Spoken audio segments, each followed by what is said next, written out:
untuk yang pembukaan kita ni, sebelum kita bincang firqah, fahaman, penyelewengan dan sebagainya, kita nak tahu dulu ciri-ciri ahli sunnah wal jamaah. Silakan. Assalamualaikum warahmatullahi wabarakatuh. Assalamualaikum warahmatullahi. Bismillah walhamdulillah. Wassalatu wassalamu ala rasulillah Sayyidina Muhammad ibn Abdillah wa ala alihi wa sahbihi mawalah, amma ba'du. Kalau berbicara ciri-ciri ahlus sunnah wal jamaah, ciri-ciri itu bermacam-macam. Ciri-ciri itu bisa dari pakaian. Ya. Pakaiannya macam mana? Kalau Wahabi pakaiannya macam mana? Jelas. Atau boleh dari tata cara ibadah. Ibadahnya macam mana kalau ahlus sunnah, kalau Wahabi macam mana? Atau dari penampilan, apa namanya penampilan bahasa sini? Penampilan juga. Penampilan ya, penampilan fisikal itu macam mana? Atau misalnya dari segi fikrah, pemikiran.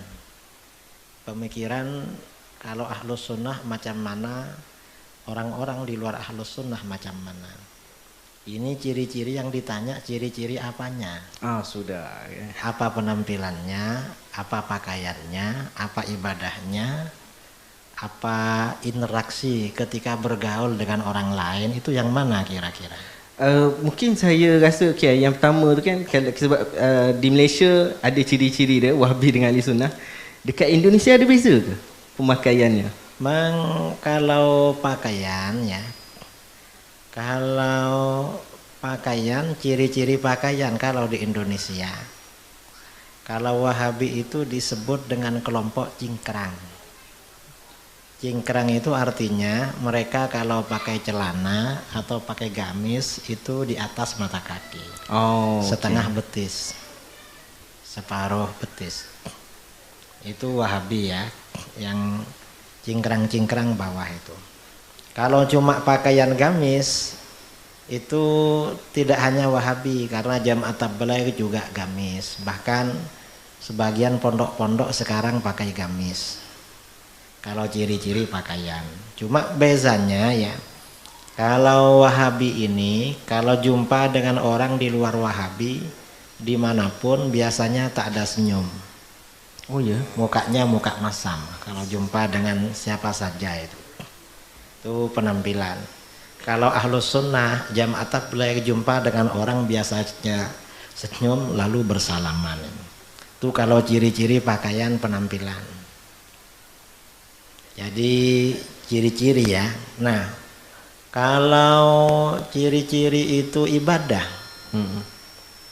ciri-ciri ibadah macam mana? Misalnya kita kalau bercakap tentang ibadah paling banyak itu sholat. Masyarakat Melayu, Indonesia, Malaysia biasanya sholatnya ikut mazhab Imam Syafi'i. Mau takbir biasanya baca usolli, lalu basmalahnya jahar, kemudian sholat subuh baca kunut, lepas sholat biasanya baca zikir jahar, lalu doa bersama. Itu ciri-ciri sholatnya ahlus sunnah. Tapi kalau Wahabi, ciri-ciri ibadahnya Wahabi ini biasanya tak ada usolli dan tak ada bacaan-bacaan sebelum sholat ya. Kalau kita kan biasanya sebelum sholat kadang baca a'udzubillahi minasyaitonirrajim, rabbi a'udzubika min hamazatis syayatin wa a'udzubika rabbi yahdurun. Kadang baca rabbi ja'alni muqimas shalah wa min dzurriyyati. Kadang baca surah An-Nas. Kalau Wahabi ini langsung berdiri, langsung takbir, tak apa, Allahu Akbar, langsung aja. Tak usolli, tak baca doa-doa. Itu ciri-ciri ketika memulai ibadah. Kemudian setelah sholat nanti biasanya tak ada bacaan basmalah. Kadang langsung alhamdulillah. Kadang baca basmalah, kadang tak baca. Yang pasti kalau sholat subuh biasanya tak ada kunut. Ya. Itu ciri-ciri Wahabi di Indonesia. Tak tahu kalau di Malaysia. Kalau di Malaysia kiai, sekarang kita isu Gaza kan. Kalau imam kunut subuh tu, angkat tangan kunut subuh, dia orang letak tangan. Tapi bila masuk kunut nazilah dia angkat balik. Bila selawat dia letak balik. Itu di Malaysia. Sama dengan di Indonesia. Orang Wahabi kalau sholat di masjidnya Ahlus Sunnah, jamaah satu masjid angkat tangan baca kunut, dia sendiri diam tak angkat tangan.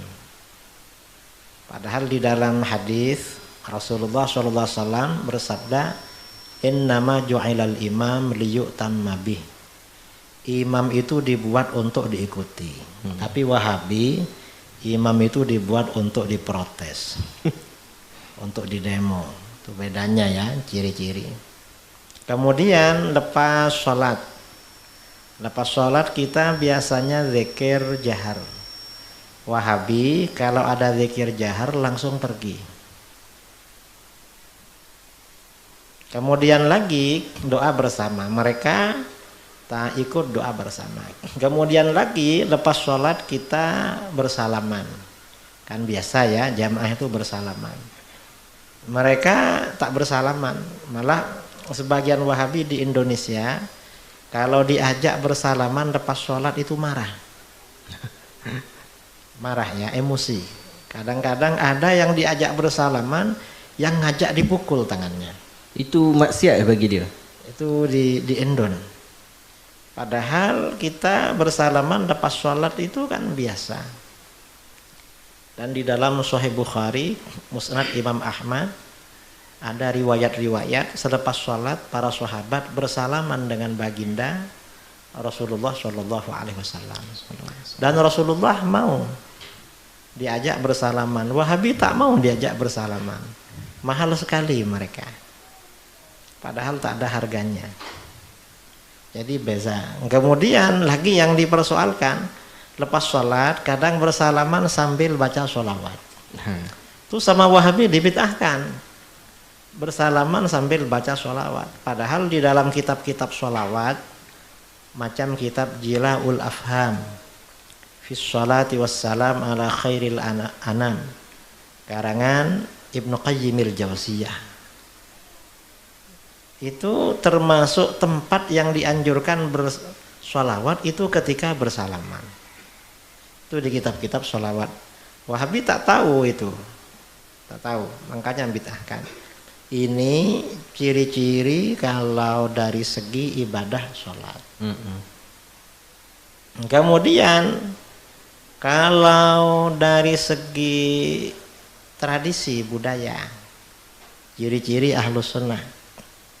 Ciri-ciri Ahlus Sunnah ini banyak momen-momen atau apa namanya, sempena-sempena ya, acara-acara budaya. Macam ketika ada orang meninggal, tahlil 7 hari. Lalu hari ke-40, hari ke-100, hari ke-1000, haul tiap tahun. Itu ketika meninggal. Kemudian kita ziarah kubur. Ziarah kubur keluarga, ziarah kubur tok guru, ziarah kubur umat Islam. Kalau Wahabi biasanya tak ada macam itu. Ketika mengantarkan jenazah ke kuburan, kalau kita biasanya dibacakan azan di dalam kubur. Lalu setelah tanah ditutup, kuburan ditutup dengan tanah, dibacakan talqin lalu doa. Kadang-kadang tahlil di kuburan, kadang-kadang bacaan Al-Quran. Kalau Wahabi tak ada itu, dikubur kubur aja gitu.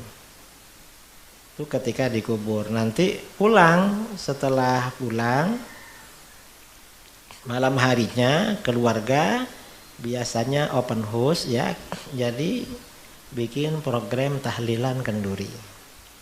Kalau Wahabi tak ada itu. Nanti dalam perjalanan masa keluarga kita ini ziarah ke makam keluarga yang meninggal. Wahabi tak ada ziarah. Ini kalau tradisi. Makanya di Indonesia makam-makam para aulia seperti Wali Songo itu 24 jam ada orang ziarah dan baca Quran. 24 jam. Ya. Kalau kuburannya Wahabi, begitu dikubur tak ada yang datang. Dan ini kata para ulama dulu ya, Imam Abul Qasim Al-Lalaka'i dalam kitabnya Syarah Usul I'tiqad Ahli Sunnah wal Jamaah, termasuk ciri-ciri Ahlu Sunnah wal Jamaah, wa kuburuhum muzaratun. Kuburannya selalu diziarahi. Jadi ulama-ulama Ahlus Sunnah ini kuburannya selalu dia diziarahi. Beza dengan Wahabi, tak ada yang ziarah karena memang bukan Ahlus Sunnah wal Jamaah. Jadi kuburannya aja beza. Sudah nampak bezanya. Sudah nampak. Kalau ramai, wah ini Ahlus Sunnah ini. Tak ada yang ziarah Wahabi itu. Jadi memang ada perbedaan. Ini dari segi tradisi. Kemudian kita tradisi juga ada peringatan Maulid. Ya. Sambutan Maulidur Rasul kalau di sini ya. Ya. Maulidur Rasul. Maulidur Rasul. Kemudian nanti Isra Mi'raj, Nuzulul Quran, tahun baru Islam 1 Hijriah dan lain sebagainya. Kalau Wahabi program-program macam itu tidak ada. Kalau kita ada, itu perbedaan ya, perbedaan budaya, tradisi Ahlus Sunnah wal Jamaah dengan Salafi Wahabi. Itu beza. Kalau Ahlus Sunnah ya ada itu di budaya. Ini ciri-ciri dari segi budaya. Kalau ciri-ciri dari segi fikrah, pemikiran, kalau kita ini bermadhab. Dan madhabnya ini ya kalau di dalam fiqh salah satu dari 4 madhab yang sekarang Hanafi, Maliki, Syafi'i, Hambali. Bangsa Melayu ini madhabnya Syafi'i. Kalau akidah salah satu dari 2 madhab, Asy'ari, Maturidi. Bangsa Melayu ini Asy'ari. Tasawuf madhabnya Junaid Al-Baghdadi. Nah kalau Wahabi macam mana? Madhabnya tak jelas. Kadang tak bermadhab, membid'ahkan madhab.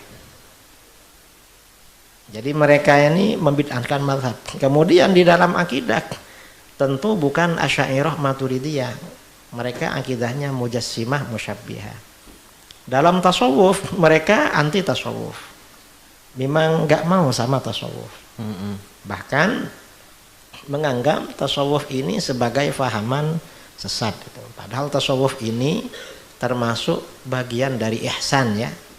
Jadi ajaran pilar ajaran Islam kan ada 3. Iman, Islam, ihsan. Iman ini ilmu akidah, Islam ini ilmu fiqh atau syariah, ihsan ilmu tasawuf. Ini perbedaan fikrah ya. Perbedaan fikrah, pemikiran, ideologi Ahlus Sunnah wal Jamaah dengan Wahabi. Jadi banyak memang. Dan mungkin kalau kita bentangkan itu lebih banyak lagi perbedaan antara Wahabi dengan Ahlus Sunnah wal Jamaah.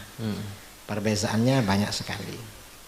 Dan kalau Ahlus Sunnah ini ustadz-ustadznya biasanya terpelajar. Artinya lama belajar itu. Kalau Wahabi kadang tak pernah belajar ustadznya. Langsung jadi ustadz itu. Jadi banyak. Saya kira itu ya kalau berkaitan dengan ciri-ciri Ahlus Sunnah wal Jamaah di Indonesia, di Malaysia, di Brunei, Singapura, Thailand, Kamboja, kemudian di mana-mana, di Eropa, di Amerika, macam itu ciri-cirinya.